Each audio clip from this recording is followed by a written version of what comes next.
সব আনবে ওই বাচ্চা দেখেন ওই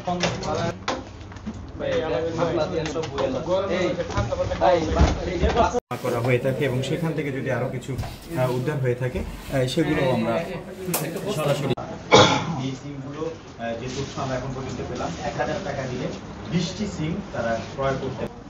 ওকে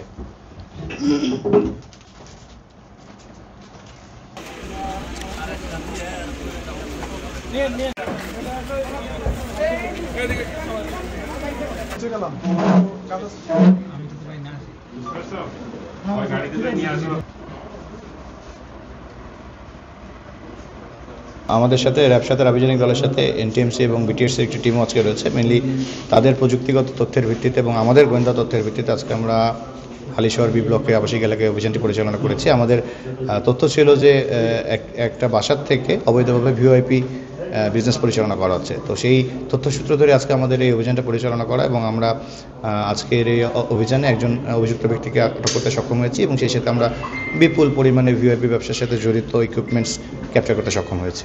অভিযুক্ত ব্যক্তির সাথে কথা বলে যেটা আমরা জানলাম, এটা মান্থলি ট্রানজ্যাকশন, ইনকামিং এবং আউটগোয়িং ট্রানজ্যাকশন হিউজ পরিমাণ, এবং তারা আসলে প্রথমে সহযোগিতা করছিল না। পরবর্তীতে যখন স্থানীয় লোকজনের সহায়তা আমরা বাসায় ঢুকতে সক্ষম হই, তাদের একটা রুমের মধ্যে তারা আসলে যন্ত্রপাতিগুলো তারা লুকিয়ে রেখেছিল। বাইরের থেকে দেখলে আসলে এটা বোঝার কোনো উপায় নেই যে এখানে এত বড় পরিসরে এই কাজটি পরিচালনা করা হচ্ছে। ইভেন যে অবাক হবেন শুনে আপনারা, বাসার যে বাড়িওয়ালা উনিও বলছিলেন যে এই ভাড়াটিয়া প্রায় 4 বছর ধরে এই বাসায় আছে। ওনারও আসলে কোনো আইডিয়া ছিল না যে এত বড় পরিসরে এই অবৈধ বিজনেসটি এখানে পরিচালনা হচ্ছে। টানা 7মবারের মতো বেস্ট টিস্যু পেপার ব্র্যান্ড হিসেবে স্বীকৃতি পেয়েছে বসুন্ধরা টিস্যু।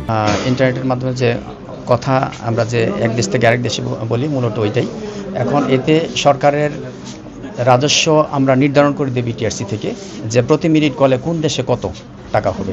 সেটা যদি 20 টাকা হয় প্রতি মিনিট, বাইরের একটা দেশ থেকে, যেমন সৌদি থেকে 18 থেকে 20 টাকা অথবা 20 থেকে 25 টাকা এই রেঞ্জের মধ্যে থাকে। ওইটা যদি অবৈধ ভিওআইপির মাধ্যমে করে, সেটা যেমন 1 টাকা, এখানে যেটা আমাদের যে এখানে আসামি যেটা বললো, ওর যে হিসাব সেটা যেখানে 1 টাকা হয় সেখানে সে 75 পয়সা করে দিচ্ছে অপারেটরকে, আর 25 পয়সা করে তার প্রতি মিনিটে লাভ হচ্ছে। সেই হিসাবে তার প্রতি মিনিটে, এখানে যেহেতু সিম সংখ্যা অনেক বেশি, 10,000 অ্যারাউন্ড প্লাস মাইনাস, এখন ওই সিমগুলি দিয়ে প্রতি মিনিটে যে কথা বলতেছে, এই প্রতি মিনিট ওয়াইজ তার 25 পয়সা করে লাভ হচ্ছে তার পকেটে থাকতে। সেজন্য তার ডেইলি কয়েক লক্ষ টাকা আসতেছে। যেই টাকাটা আসতেছে এই টাকাটা সরকার পাচ্ছে না, সেটা তার পকেটে যাচ্ছে। এতে সরকার বিরাট পরিমাণ রাজস্ব হারাচ্ছে। যদি আমরা মান্থলি বা ইয়ারলি হিসাব করি, সেটা অনেক বড় একটা অ্যামাউন্ট হয়। না, এটা সম্বন্ধে আমাদের কোনো ধারণা নাই, আমি কিছু জানি না। আমার বারাণসী আজকে 2-3 বছর। আমার বেডরুমের ভিতরে যে মনে করেন এখানে তো আর আমার ঢুকার কোনো সুযোগ নাই। আমি এখানে তো আসার কথা না। আমি তো আজকেই দেখতেছি, যখন প্রশাসনের লোক আছে তখন আমি দেখতেছি। এগুলো কীভাবে আনছে না আনছে, ওরা কখন আনছে তাও তো আমরা জানি না।